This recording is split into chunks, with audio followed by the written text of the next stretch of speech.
Hello friends, welcome back to pharma Pathshala. So friend, in this session हम discuss करेंगे aseptic practice के बारे में, राइट। सो हमारे जो भी स्टाइल फॉर्मुलेशन है within the pharmaceutical industry, so जो भी एसेप्टिक प्रैक्टिस फॉलो करते हैं in order to prepare the sterile formulation, चाहे वो ड्राई पाउडर इंजेक्शन हो या लिक्विड इंजेक्शन हो या फिर वो ऑफ्थैल्मिक हो, तो अलग अलग स्टाइल फॉर्मुलेशन के प्रिपरेशन के लिए जो भी एसेप्टिक एरिया हम यूज़ करते हैं। तो बेसिकली आज उस एसेप्टिक एरिया के बारे में थोड़ा सा बेसिक जानेंगे और उसके बाद हम जो सेकेंड टॉपिक हम जो कवर करेंगे वो है एंट्री एग्जिट प्रोसीजर। जो भी हमारा एसेप्टिक एरिया होता है स्टाइल प्लांट के अंदर, जो भी उसके एसेप्टिक एरिया होता है, जो भी उसकी एंट्री एग्जिट प्रोसीजर है, उसके बारे में डिस्कस करेंगे कि एंट्री एग्जिट कैसी होनी चाहिए, कौन कौन से ग्रेड, मतलब कौन कौन से ग्रेड से हम स्टार्ट करते हैं, like starting from grade D then C B A, जो भी आपका स्टेप बाय स्टेप जो हमारा गवर्निंग प्रोसीजर है और जो भी एंट्री प्रोसीजर है और फर्दर जो एग्जिट प्रोसीजर है उसके बारे में डिटेल डिस्कस करेंगे। सो आइए स्टार्ट करते हैं। सो अगेन मेरी आप सबसे रिक्वेस्ट है, प्लीज़ हमारे इस वीडियो को लाइक करिए, हमारे चैनल को सब्सक्राइब करिए और बेल आइकन बिल्कुल दबाइए जिससे कि आपको नोटिफिकेशन आराम से मिल जाए। ठीक है फ्रेंड्स, सो आइए स्टार्ट करते हैं। सो फ्रेंड्स, सबसे पहले बात करते हैं एसेप्टिक एरिया के बारे में। इसके पहले भी मैंने ऑलरेडी अपने एक पुरानी वीडियो में आपको थोड़ा सा स्टाइल फॉर्मुलेशन के बारे में और एसेप्टिक टेक्निक्स के बारे में थोड़ा सा मैंने आपको बेसिक बताया था। सो उसी मतलब कॉन्टेक्स्ट में थोड़ा सा आगे कंटिन्यू करते हैं और थोड़ा सा डिटेल स्टडी करते हैं कि बेसिकली एसेप्टिक एरिया के बारे में और स्टाइल फॉर्मुलेशन के बारे में और जो भी उसके मतलब सपोर्ट, जो भी स्टाइल फॉर्मुलेशन को या फिर एसेप्टिक टेक्निक को या एसेप्टिक एरियाज को जो भी सपोर्ट करते हैं, सारे के सारे जो पैरामीटर्स हैं, चाहे वो एंट्री एग्जिट हो, चाहे वो गाउनिंग प्रोसीजर हो, चाहे वो क्लीनिंग प्रोसीजर हो, इन सब के बारे में थोड़ा थोड़ा बेसिक डिस्कस करें। लेकिन मेनली आज हम फोकस करेंगे एंट्री एग्जिट प्रोसीजर के बारे में, राइट। सो आइए स्टार्ट करते हैं। तो फ्रेंड्स, सबसे पहले हम बात करते हैं एसेप्टिक प्रैक्टिस के बारे में या फिर एसेप्टिक एरिया के बारे में, राइट। सो फ्रेंड्स, सबसे पहले बात करते हैं एसेप्टिक टेक्निक्स। एसेप्टिक टेक्निक्स, ठीक है। एसेप्टिक टेक्निक्स क्या होती है फ्रेंड? तो इस सबसे पहले मैं आपको एकदम बेसिक बताता हूं, ठीक है। एसेप्टिक का थोड़ा सा हम बाइफरकेट करते हैं। एसेप्टिक, ये जो टर्म आया फ्रेंड, ठीक है, ये जो एसेप्टिक आया, तो बेसिकली एसेप्टिक का मतलब क्या होता है, ठीक है। ये जो वर्ड आया, ये एक वर्ड आया आपका डिराइव हुआ एसेप्सिस से। एसेप्सिस। अब what is asepsis here? Asepsis का मतलब ये होता है कि सिस बोले तो ऐसा फिनोमेनन, राइट, ऐसा एक मतलब सराउंडिंग्स या फिर ऐसा एक प्रोसीजर है, ऐसा फिनोमेनन जो कि fully free from micro organism हो। दैट फिनोमेनन और लेट्स से दैट प्रोसेस और that methodology is called as asepsis, right. ऐसे समझिए, free from micro organisms, right. ठीक है friends, asepsis, free from micro organism, ठीक है। This is a process, right, और फिनोमेनन, ठीक है friends. Process of phenomenon which creates a surroundings or let's say conditions which is free from microorganism, right। तो asepsis से आया aseptic, ठीक है। तो इस कंडीशन को अचीव करने के लिए जो प्रोसेस, जो टेक्निक यूज करते हैं, that is called aseptic techniques, right. Aseptic techniques, okay friends, right. So asepsis से हम क्या हो गया, जो टेक्निक हम यूज करते हैं in order to achieve this kind of condition, that is called aseptic techniques, okay. Asepsis, aseptic technique, ठीक है, ओके। अब इसके बाद आ जाता है फ्रेंड्स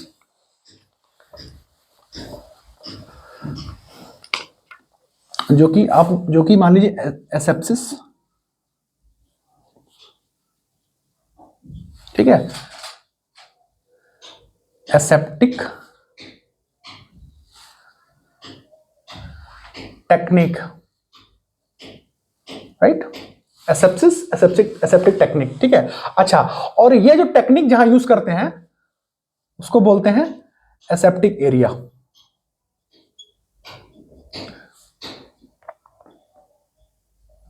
मीन्स अगर आप ऐसे समझिए 1 2 3, मीन्स क्या मैं समझाना चाह रहा हूं यहां पे, सबसे पहले ये एक फिनोमिनन हो गया, एक कंडीशन हो गया एसेप्सिस, जो इस कंडीशन को मतलब अचीव करता है या फिर जो भी इस कंडीशन के रिस्पॉन्सिबल होता है, जो टेक्निक, उसको बोलते हैं एसेप्टिक टेक्निक, ठीक है। और जो जो ऐसा एरिया जहां पे इस टेक्निक को यूज करके इस कंडीशन को, इस फिनोमिनन को हम अचीव करते हैं, उसको बोलते हैं एसेप्टिक एरिया, या फिर let's say sterile area, which is free from any kind of microorganism, right? ऐसे समझिए, which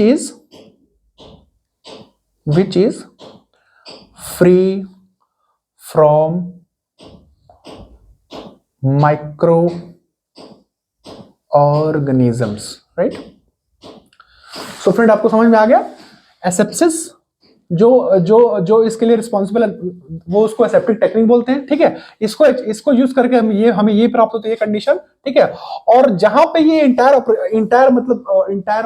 मतलब क्या फिनोमिनन को हम एग्जीक्यूट करते हैं या फिर अचीव करते हैं, that area is called aseptic area और sterile area, which is free from any kind of microorganism, free from any bacteria, viruses, fungus, जो भी है, ठीक है, जो कि कंट्रोल्ड स्टेट में है। फ्री फ्रॉम मतलब जो भी है वो स्टेराइल एरिया होगा, वो फ्री फ्रॉम माइक्रो ऑर्गेनिज्म होगा, या फिर अगर 100% फ्री भी नहीं होगा तो with in state of control होगा। जो भी उस एरिया की अलग अलग लिमिट्स होती है, जो कि फर्दर हम डिस्कस करेंगे, ठीक है। कंट्रोल एरिया की जो अलग अलग ग्रेडिंग होती है, ए बी सी डी, ठीक है, उसके हिसाब से किस एरिया में कितनी लिमिट होती है, कंट्रोल लिमिट, ठीक है। अगर अगर अगर अगर माइक्रो ऑर्गेनिज्म का प्रेजेंट है भी तो वो with in state of control है, ठीक है।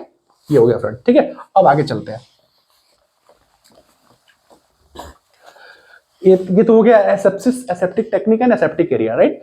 अब बात कर लेते हैं कि ऐसे कौन कौन से प्रोडक्ट होते हैं फार्मास्यूटिकल इंडस्ट्री में जो कि हम एसेप्टिक टेक्निक यूज करके एसेप्टिक एरिया के अंदर बनाते हैं, ठीक है। वो कौन कौन से प्रोडक्ट होते हैं बेसिकली? अगर ओवरऑल अगर उनकी डिफिनेशन, ओवरऑल उनके डिस्क्रिप्शन की बात करें तो ओवरऑल उनको बोला जाता है स्टेराइल प्रोडक्ट्स या फिर sterile formulation, right. Sterile formulations या फिर स्टेराइल प्रोडक्ट, ठीक है फ्रेंड्स। स्टेराइल फॉर्मुलेशन या sterile product, okay. For example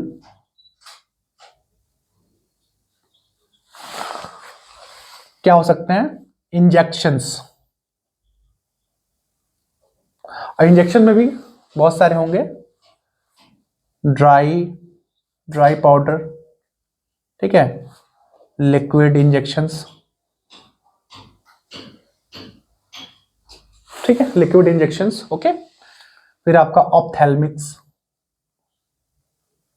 जो कि आपके eye drop, ear drops, right, eye and ear drops, ठीक है। उसके साथ और भी आपके अगर बात करें ड्राई, इसके अलावा आपके मतलब लाइफ प्रोडक्ट्स होते हैं।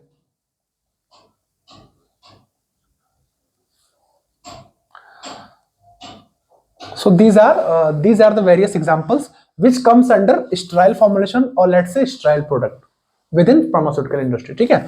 ये सारे प्रोडक्ट्स होते हैं जो कि हम एसेप्टिक टेक्निक यूज करके एसेप्टिक एरिया में हम उसको बनाते हैं, राइट। जब भी उसकी फॉर्मुलेशन होगी तो हमेशा उसके लिए हम कौन सी टेक्निक यूज करेंगे? Aseptic technique, right. अच्छा, अब हम आ जाते हैं फ्रेंड्स की बेसिकली एसेप्टिक टेक्निक्स या फिर एसेप्टिक एरिया की जब बात करते हैं तो कौन कौन से जो जनरल फैक्टर्स होते हैं जो कि हमें कंसीडर करने होते हैं, राइट। जब भी हम किसी एसेप्टिक एरिया का जब डिजाइनिंग करते हैं फार्मास्यूटिकल प्लांट के अंदर, तो कौन कौन से वो मेन फैक्टर्स है या फिर की फैक्टर्स है जिनको हम कंसिडरेशन में रखते हैं अपने माइंड में, राइट। आइए बताता हूं। अच्छा, ऐसे लिख देता हूं मैं, factors which affects aseptic techniques और एरियाज, राइट। दोनों, जो मेरी एसेप्टिक टेक्निक को या फिर एरिया, दोनों को जो मेरे की फैक्टर्स हैं, ठीक है, ऐसे वो की फैक्टर्स, ठीक है, कौन कौन से होते हैं उनके बारे में डिस्कस करते हैं, राइट। तो सबसे पहले मेरी क्या होगी? एरिया, ठीक है, देन क्लीनिंग,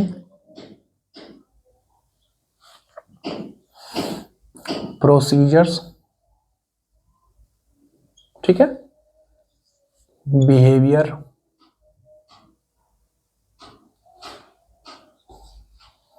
फॉर्मुलेशन, टेक्निक्स, ठीक है, और फिर फर्दर बात करें तो टेस्टिंग प्रोसीजर्स। ये मेरे बेसिकली फ्रेंड्स ये मेन की फैक्टर्स होते हैं जब भी कोई हम एसेप्टिक प्रोडक्ट बनाते हैं, राइट, या फिर कोई स्ट्राइल प्रोडक्ट की फॉर्मुलेशन जब हम प्लान करते हैं, तो ये मेरे कुछ की फैक्टर्स हैं जो कि मेरे मेनली, अगर इतने सारे फैक्टर्स को अगर हमने ध्यान में नहीं रखा तो डेफिनेटली हम कुछ भी कर लें, कितनी भी अच्छी फॉर्मुलेशन उसकी हो, कितनी भी अच्छी उसका फॉर्मूला डिसाइड हुआ हो R&D से, हम उसको सक्सेसफुली हम प्लांट में नहीं बना सकते। ये फैक्टर हमको करने पड़ेंगे। अब मैं इसको आपको डिटेल में बताऊंगा कि एरिया में क्या आता है, क्लीनिंग में क्या आता है, राइट। तो एक एक करके स्टार्ट करते हैं फ्रेंड, राइट। सबसे पहले मेरा क्या है, एरिया, ठीक है। एरिया में क्या होता है फ्रेंड्स, जब भी हम एसेप्टिक एरिया की बात करते हैं, एसेप्टिक टेक्निक्स की बात करते हैं, या फिर स्टाइल प्रोडक्ट की बात करते हैं, तो एरिया की हम बात क्यों करते हैं, तो एरिया की अगर हम बात करेंगे तो वो एरिया जो मेरा, अगर एरिया में बोले तो मैं यहाँ पे बात कर रहा हूँ स्पेसिफिकली HVAC सिस्टम की। तो एसेप्टिक एरिया के लिए जो भी मेरा HVAC सिस्टम की डिजाइनिंग होगी वो मेरा थोड़ा जो अगर कॉमन डिजाइनिंग की बात करें HU की या पूरे HVAC सिस्टम की, वो मेरी एज इट इज रहेगी, जैसा कि बाकी टैबलेट फॉर्मुलेशन के लिए या फिर आपका सिरप फॉर्मुलेशन के लिए या फिर और भी अदर डोजेस फॉर्म में ऑइंटमेंट है, राइट, ठीक है। उसके लिए जो मेरा जो कॉमन डिजाइनिंग होगी प्लांट की तो सेम रहेगी। बट कुछ अगर हम जब हम बात करते हैं पार्टिकल NVPC, जो एक हमारा होता है ना एयर, अगर हम बात करते हैं एयर क्लीननेस की, air cleanliness level with respect to sterile formulations, या फिर लेट से एरिया, जब भी स्टाइल एरिया की बात करते हैं तो जो मेरा एरियर क्लीननेस लेवल होगा, तो यहाँ पे एयर क्लीननेस लेवल का मतलब मैं क्या बोल रहा हूं, मैं आप कंफ्यूज मत होइएगा, non viable particle count, NVPC, non viable particle count जो होंगे मेरे, राइट, एयरबोर्न, जिसको हम एयरबोर्न पार्टिकल ही बोलते हैं, अगर आप ऐसे समझना चाहते हैं, समझ एयरबोर्न पार्टिकल्स, ठीक है। तो बेसिकली स्ट्राइल फॉर्मुलेशन या स्ट्राइल एरिया के कॉन्टेक्स्ट में फ्रेंड क्या होगा, जो मेरा नॉन वायबल पार्टिकल काउंट होगा या फिर जो एयरबोर्न पार्टिकल जो उसकी कंसंट्रेशन होगी अलग अलग माइक्रोन की, अगर जनरली बात करें तो 0.5 माइक्रोन एंड 5 माइक्रोन, इन दो साइज को बेसिकली हम टारगेट करते हैं। Target in the sense, I mean to say, कि हमें उसको हम टारगेट करते हैं और उसकी सैंपलिंग करते हैं, और हम प्रॉपर क्लीनिंग टेक्निक्स यूज करके हम ये इंश्योर करते हैं कि जो भी एयरबोर्न पार्टिकल्स है उसके जो भी लिमिट डिसाइड की गई है वेरियस रेगुलेटरी अथॉरिटी के द्वारा, चाहे मैं ISO क्लास की बात करूं या फिर USP की बात करूं, WHO की बात करूं या फिर EU Annex 1 की बात करूं, तो जो भी अलग अलग गाइडलाइंस हैं, ठीक है, स्ट्राइल फॉर्मुलेशन के केस में, तो जो भी उन्होंने एक पार्टिकल कंसंट्रेशन डिसाइड करी है अलग अलग ग्रेड के लिए, चाहे ग्रेड A है, B है, C है, D है, ISO के कॉन्टेक्स्ट में बात करूं तो चाहे ISO क्लास 5 है, 6 है, 7 एंड 8 है, राइट।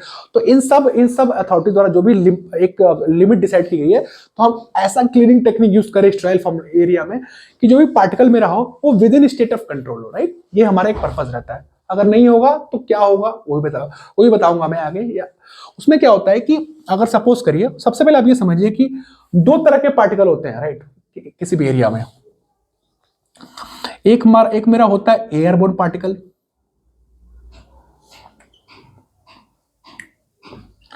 और दूसरा मेरा होता है वायबल या फिर लिविंग माइक्रो ऑर्गेनिज्म, ऐसे समझिए। जो लोग माइक्रो बैकग्राउंड होंगे वो समझ पा रहे होंगे, लिविंग माइक्रो ऑर्गेनिजम्स, राइट। या फिर इसको नॉन वायबल पकड़ लीजिए, नॉन वायबल, ठीक है। 2 तरह के पार्टिकल्स होते हैं, ठीक है। तो आपने जो लोग मेरे फ्रेंड्स फार्मा में जो स्ट्राइल फील्ड से होंगे वो ये समझ पाएंगे कि हमेशा ये बोला जाता है कि जो मेरे नॉन वायबल होते हैं ना particle, that always used as a carrier by viable microorganism in order to spread into the area। जो मेरे viable microorganism होते हैं ना, वो खुद क्या कर सकते हैं, मतलब खुद उनके अंदर इतनी कैपेबिलिटी नहीं होती है कि वो एक जगह से दूसरी जगह जा सके। तो सपोज करिए कि ये मान लीजिए ये कंट्रोल एरिया, एक स्ट्राइल मतलब एक एसेप्टिक एरिया का कोई कोई रूम है, चाहे वो सी हो या डी हो, चाहे जो भी मानिए आप। अगर मान लीजिए कोई एक पार्टिकल है, ठीक है, पार्टिकल कुछ यहाँ पे है, अगर यहाँ से उसको वहां जाना है, लिविंग माइक्रो ऑर्गेनिज्म, तो वो खुद उसके अंदर इतनी कैपेबिलिटी नहीं, खुद जा सकता है। उसके लिए वो क्या यूज करेगा, जो उस रूम के अंदर जो नॉन वायबल पार्टिकल होंगे ना, एयरबोर्न पार्टिकल, उसको वो क्या करेगा, कैरियर की तरह यूज करेगा। वो क्या करेगा, यहां से उड़ेगा, और क्योंकि जो नॉन वायबल एयरबोर्न है वो तो उड़ते रहते हैं, राइट, तो वो उससे जाके चिपक जाएगा, ठीक है। तो इसीलिए ये प्रेज्यूम करते हैं हम कि जहां जहां एयरबोर्न पार्टिकल जाएगा ना अक्रॉस द रूम, वहां वहां मेरा वायबल भी जाएगा, ठीक है। तो इसीलिए क्या कहते हैं कि अगर, इसीलिए हमारा डायरेक्टली प्रोपोर्शनल भी होता है, डायरेक्टली प्रोपोर्शनल। अब इसका क्या मतलब बताता हूं आपको, ऐसे समझिए।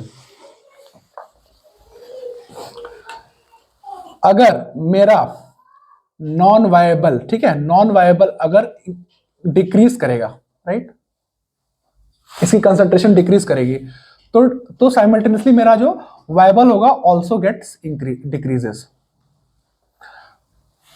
या फिर अगर ये नॉन वायबल अगर किसी कंसंट्रेशन अगर इंक्रीज कर रही है फ्रेंड्स, तो मेरा वायबल भी मेरा इंक्रीज करेगा।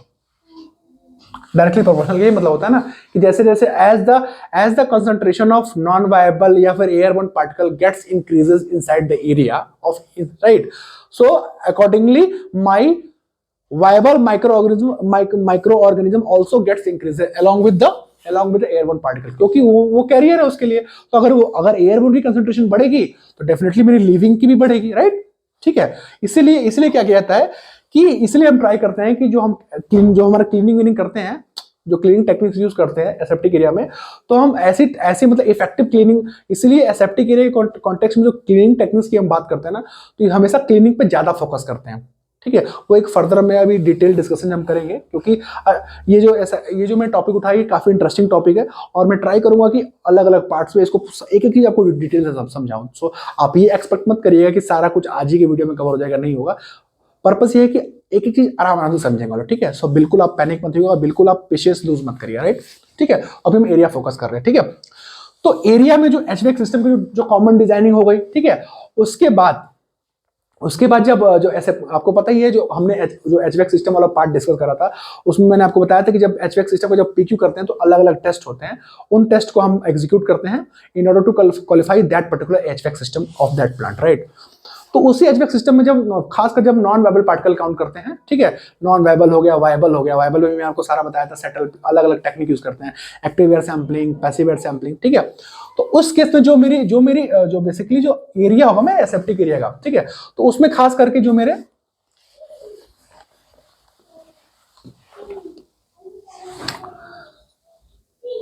एयर क्लीननेस लेवल, ठीक है, इस पे फोकस करते हैं, ठीक है। कैसे फोकस करेंगे, by controlling the limit of non viable particles या फिर एयरबोर्न पार्टिकल्स, ठीक है फ्रेंड्स। जब हम, जाहिर सी बात है, जब हम एयरबोर्न पार्टिकल को जब हम कंट्रोल करेंगे, with in state of control लेके आएंगे, तो डेफिनेटली मेरा क्या होगा कि जो मेरा लिविंग ऑर्गेनिजम्स हैं इनसाइड दैट पर्टिकुलर एरिया, जो उसकी स्प्रेड करने की, ठीक है, जो कैपेबिलिटी है या प्रोबेबिलिटी है, उसको हम क्या करेंगे, इनहिबिट कर देंगे, रोक देंगे, राइट। तो इसलिए बहुत इंपॉर्टेंट है to keep control on the airborne particle or to have a proper command on airborne particles which are generally being generated into my control area or let's say sterile area, right। ये मेरे area के context में होता है, ठीक है। एक तो मेरा हो गया एचवीएक्स सिस्टम, ठीक है, प्रॉपर एचवीएक्स सिस्टम की जो प्रॉपर अगर मैं बात करूं थोड़ा डिटेल में बताऊं, तो उसकी जो प्रॉपर डक्टिंग वगैरह होगी वो अच्छे से होनी चाहिए, ठीक है। और सपोज करिए कि दो तीन चीजें और बताता हूं मैं आपको। जैसे सपोज करिए एसेप्टिक एरिया में आपको पता ही है अलग अलग ग्रेड होते हैं ना, जैसे मान लीजिए ऐसे नहीं, जैसे मान लीजिए ये आपका एक प्लांट का डिजाइन है, राइट, ऐसे समझिए। ये मान लीजिए मेरा ग्रेड बी है, ये सी है, ठीक है। ये ऊपर इसकी क्या है, एचवीएक्स सिस्टम का पूरा डिजाइनिंग है ऊपर, ठीक है। ये आपका मान लीजिए एचयू लगे हुए हैं, ऐसे ऐसे मान लीजिए, ठीक है। तो अब यहाँ पे, अब इसे कॉन्टेक्स्ट में आप समझिए कि क्या कर, यहाँ पे एचवैक सिस्टम में क्या रोल होगा। तो सपोज करिए ये ग्रेड बी है, ठीक है, और ये ग्रेड सी है। डेफिनेटली जो क्लीननेस लेवल होगा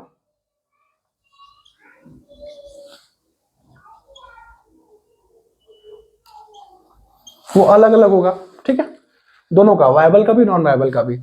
तो आप अब यहाँ पे आप सोच रहे होंगे कि जो मैं एरिया, जो टॉपिक डिस्कस कर रहा हूँ, ठीक है, फैक्टर, जो पहला फैक्टर एरिया में डिसाइड कर रहा हूँ, तो एरिया का क्या इंपैक्ट आएगा यहाँ पे।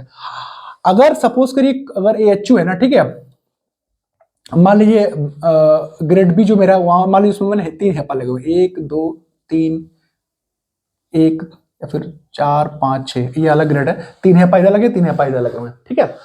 और जो ऊपर से सप्लाई, जो जिस डक्ट से सप्लाई आ रही है, ठीक है, अगर वो डक्ट, अगर वो ऐसे मान लीजिए ऐसे करके, अगर मान लीजिए अगर वो डक्ट है, अगर कॉमन डक्ट है जिससे एयर आ रहा है, ठीक है, जो कॉमन डक्ट है, जो कि मेरे हेपा से कनेक्ट हो रहा है और हेपा से मेरा जो सप्लाई आ रहा है, अगर वो डक्ट अगर कॉमन रहेगी दोनों में, बी और सी में, तो क्या हो सकता है, क्रॉस कंटामिनेशन हो सकता है। क्यों?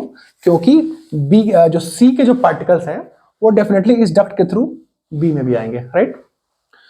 बी के सी में चले जाए तो कोई इंपैक्ट नहीं होगा। क्यों? क्योंकि डेफिनेटली क्योंकि यहाँ पे जो पार्टिकल का कंसंट्रेशन है वो डेफिनेटली इससे कम है, तो ठीक है, और सी का ऑलरेडी ज्यादा है, तो अगर इससे इधर जा रहे हैं तो कोई इंपैक्ट नहीं है ideally, but it should not happen, ऐसा नहीं होना चाहिए। इसीलिए क्या करते हैं कि जो डक्टिंग, जब डक्ट डिजाइनिंग होगी ना, ठीक है, और डक्ट के थ्रू फिर जो फाइनली मेरा जो हेपा को कनेक्ट करूंगा मैं रूम में एयर सप्लाई के लिए, राइट। तो जब डक्ट डिजाइनिंग के टाइम पे ही फ्रेंड्स क्या करते हैं, सेपरेट डिजाइन करते हैं। क्यों? क्योंकि डेफिनेटली एरिया अलग अलग है, ग्रेडिंग अलग अलग है, और तो ऑब्वियसली जो क्लीननेस का जो लेवल होगा, ठीक है, क्लीननेस लेवल का बेसिकली मतलब ये है कि जो पार्टिकल की जो कंसंट्रेशन होगी अलग अलग होगी, ठीक है। तो इसीलिए क्या करते हैं कि सेपरेट, कॉमन डक्ट नहीं होना चाहिए। एक जस्ट एग्जांपल बताया, इसके अलावा और भी बहुत सारे फैक्टर हैं। कॉमन डक्ट नहीं होना चाहिए, कॉमन डक्ट रहेगा तो डेफिनेटली कोई कंट्रोल रहेगा नहीं, इधर के पार्टिकल इधर, इधर के पार्टिकल इधर। तो सपोज करिए इधर मान लीजिए, अगर मैं वायबल की बात करूं तो ग्रेड सी में मान लीजिए, ग्रेड सी में मान लीजिए मेरी लिमिट है आपकी 25 CFU, ठीक है, ठीक है, ग्रेड सी में। और इधर है मान लीजिए आपका ग्रेड सी है ना, ये आपका ग्रेड सी है, मान लीजिए इसका है आपका 25 CFU और इसका है मान लीजिए आपका 50 CFU। सॉरी, उल्टा कर दिया मैंने, इधर आपका है 50, इधर है आपका 25, ठीक है। तो आप देखिए, मान लीजिए इसका लिमिट है वायबल का 50 CFU ग्रेड सी का, ठीक है, और इसका है 25 CFU। तो मैं जैसे आपको समझाने बोलूं, अगर मान लीजिए कॉमन डक्ट रहेगा फ्रेंड, तो ये 50 CFU वाला पार्टिकल जो ग्रेड सी में प्रेजेंट है, ठीक है, 50 CFU जो वायबल, 50 CFU जो काउंट है जो वायबल के हैं, जो इस सी में प्रेजेंट है, वो क्या करेंगे, कॉमन डक्ट रहेगा तो इधर से होते हुए इधर पहुंच जाएंगे, अल्टीमेटली मेरे इस एरिया को डिस्टर्ब करेंगे। तो होगा क्या, हम यहाँ पे तो हम नॉर्मली अगर डक्ट कॉमन है, ठीक है, फिर भी हम क्या कर रहे हैं, हमारी अगर अंडरस्टैंडिंग ऐसी है, हम तो प्रॉपर क्लीन कर रहे हैं, मतलब पूरा एयरलॉक वगैरह अलग है, सब कुछ अलग है, ये अलग पार्टीशन है, सब कुछ अलग अलग कर दिया। बट जो हमारा एयर सप्लाई है वही अगर अलग अलग नहीं है तो कोई क्लीनिंग का कोई मतलब है? आप खुद सोचिए, क्लीनिंग अगर हम कितना भी अच्छा कर दें, क्लीनिंग दिन में 10 बार क्लीनिंग करें, बट जो मेरे पार्टिकल जो इधर 50 में घूम रहे हैं वो कोई कंट्रोल नहीं, उनको तो आराम से रास्ता मिल गया, वो इधर तैरते हुए इधर आ गए। करते रहो क्लीनिंग दिन भर, कुछ नहीं होने वाला, बढ़ेंगे। इसीलिए क्या करते हैं कि हम एसेप्टिक एरिया की जब भी डिजाइनिंग करते हैं ना, तो हमें हमेशा बिल्कुल जो एक क्यूबीडी, क्वालिटी बाय डिजाइन अप्रोच रखनी होती है। हमें डिजाइनिंग स्टेट से ही, डिजाइनिंग फेज से ही हमें ऐसी मतलब डिजाइनिंग करनी है कि जो मतलब जो भी एक मिनिमम प्रोबेबिलिटी हो अगर कंटामिनेशन की, उसको भी हम टारगेट करें, और मिनिमम से मिनिमम रिस्क को भी हम टारगेट कर सके, और अकॉर्डिंगली हम मिटिगेशन प्लान बना सके, राइट। तो ये पर्पस होता है मेरा, ठीक है। ये जैसे एक एग्जांपल बताया, इसके अलावा और भी बहुत सारे मतलब क्या हो सकते हैं, मतलब एग्जांपल है जैसे कि डिफरेंशियल प्रेशर, डीपी, ठीक है, डीपी हो सकता है, ठीक है। फिर आपका डीपी का बहुत बड़ा इंपैक्ट है। अब डीपी में आप लोगों ने सुना होगा प्रेशर ग्रेडियंट होता है, मतलब जो हायर क्लीननेस लेवल है उसका प्रेशर हमेशा हायर होना चाहिए, राइट। ये हम क्योंकि हम हमेशा ये अप्रोच रखते हैं, क्योंकि हायर होगा तो क्या होगा कि बी की एयर इधर आए तो कोई दिक्कत ना हो, बट सी की एयर इधर ना चले जाए। वो कैसे होगा, जब हमारा हायर प्रेशर रखेंगे, राइट, हायर प्रेशर, राइट। तो ये एक अलग फैक्टर है। तो फ्रेंड्स ये सब ये एरिया कॉन्टेक्स्ट में ये सब चीजें हैं जो आज हमने बेसिकली फोकस करी, ठीक है। एचवैक सिस्टम हो सकता है, एचवैक सिस्टम में मतलब जो मैंने आपको बताया डिजाइनिंग स्टेज पे, और उसके बाद से जो मेरा डीपी का रहेगा, मतलब जो डीपी की जो लिमिट जो गेज वगैरह लगाएंगे तो वो ऐसा लगाएंगे कि वो हमेशा टुवर्ड्स जो हायर क्लीननेस लेवल का जो रूम है उसकी तरफ मेरा हायर प्रेशर, राइट, जिससे कि जो एयर है वो मेरी एयर मतलब जो लोअर क्लीननेस लेवल की जो एयर है वो हायर में ना जा पाए। तो कैसे मेंटेन होगा, to fix the higher differential pressure, right. तो ये सब अलग अलग फैक्टर्स है friend in case of area, right. जब भी हम एसेप्टिक टैंक डिजाइन करते हैं तो एरिया कॉन्टेक्स्ट में ये सब पैरामीटर हम देखते हैं, राइट। सो फ्रेंड आज के वीडियो में केवल हम यहीं पे हम इस वीडियो को क्लोज करेंगे, ठीक है। और अगले वीडियो में जो मैंने अगला टॉपिक था, मेरा अगला फैक्टर था जो कि एसेप्टिक एरिया या एसेप्टिक टेक्निक को जो मैं इफेक्ट करेगा, राइट।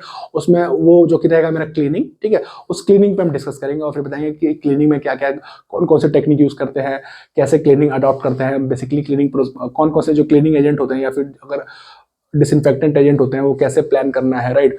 क्यों ऐसा बोला जाता है कि सेप्टिक एरिया में एक ही क्लीनिंग एजेंट को बार बार क्यों नहीं यूज करना है, क्यों बदलते रहना चाहिए, ये सब अलग अलग फैक्टर क्लीनिंग के रिस्पेक्ट में ये हम अगले सेशन में डिस्कस करेंगे, राइट।